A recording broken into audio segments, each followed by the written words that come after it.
Shalom, back with part 2. Dr. Brown tries to debunk the Israelites, all right? Going up against Chief Alazar of the Sakari, all right? And again, as you can see here, all right, over to my right, that is Dr. Brown, and Edomite double there, all right? And to the left, that's Chief Alazar, the head of the Sakari camp, all right? So anyway, let's continue with the video, all right? He's already been cut, all right? Let's continue. But the chart doesn't mean that every single person and every single group is an Israelite. You have to acknowledge that the vast majority are not Israelites, in which case you've shot yourself in the foot. Just this one fact disqualifies the chart, especially when you compare this number of more than 400 million alleged Israelites with the Jewish population today of about 15 million people. Which group is dramatically fewer in number? Deuteronomy 28:68, you're familiar with it. Yahweh will send you back to Egypt in galleys by a route which I told you should not see again. There you shall offer yourselves for sale to your enemies as male and female slaves, but none will buy. This verse does not apply to anyone on this chart, especially not Mexicans or Seminole Indians or Central Americans, among others. Not at all. They were never slaves in Egypt, let alone sent by ship back to Egypt as slaves. As for the idea that Egypt sometimes does not refer to a physical place in the Old Testament, but rather to any place of slavery and bondage, that too is completely bogus, which I can easily demonstrate if this point is challenged.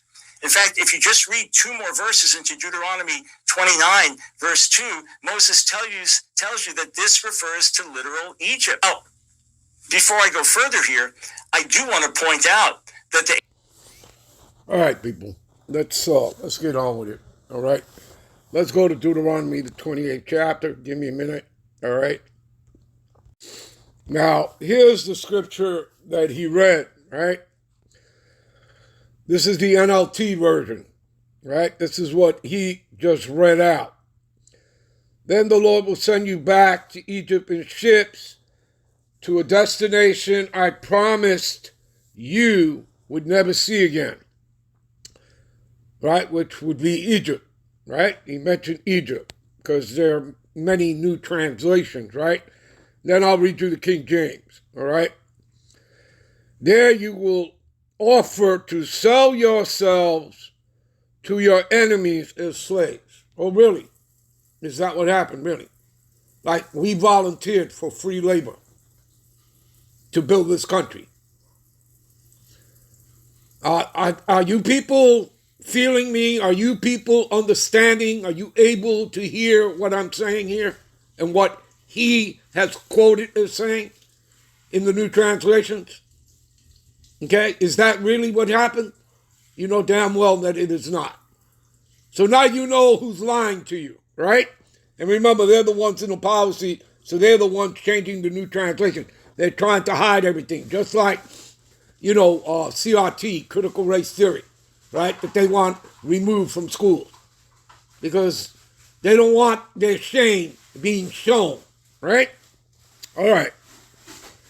And no one will buy you. Buy you means to redeem. Oh, excuse me.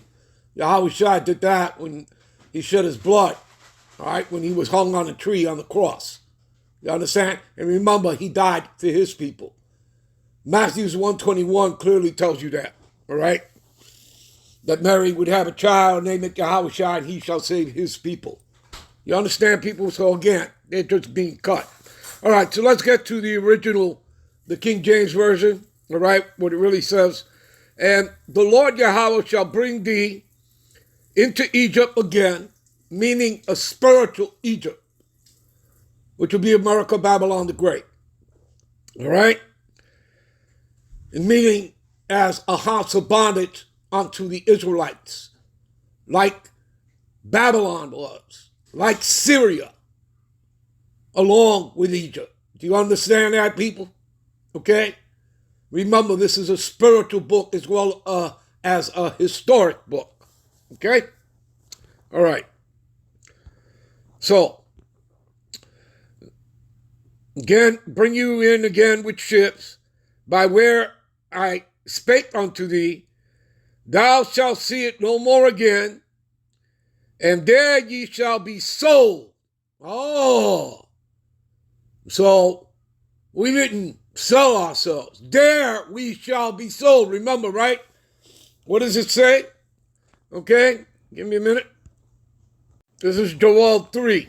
I'll pick it up at verse 3. And they have cast lots, right? So this is us being up on the blocks, being sold, right? Okay? They have cast lots for my people, for you Negro, Latino, Native Americans, and have given a boy for a harlot, and have sold the girl for wine, that they might drink. You understand, people? Right. Okay? That's us being on the trading block, right?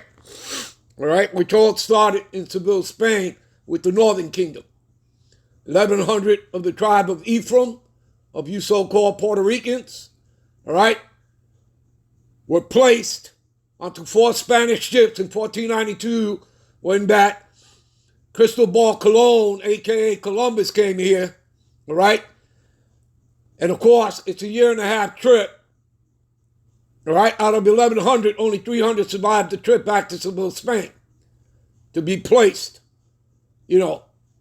onto those blocks to be sold, okay? And guarantee you that the majority of that would be women who were already pregnant, gave birth, you understand, were raped on the ships. Okay, and you can read this in a book by Katz, by an Edomite himself, Black Indians. All right? All right, give me a minute.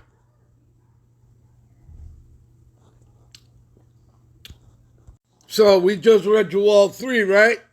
So it says, and there ye shall be sold unto your enemies for bondmen and bondwomen. Right? A boy for a harlot. Right? And a girl for wine. You understand, people? All right? And no man shall buy it, right? Because Yahushai is the Son of the Most High. Okay? And he bought us. He redeemed us through the shedding of his blood. All right? All right, people, we'll end this here and we'll be right back with part 3. All right? Shalom.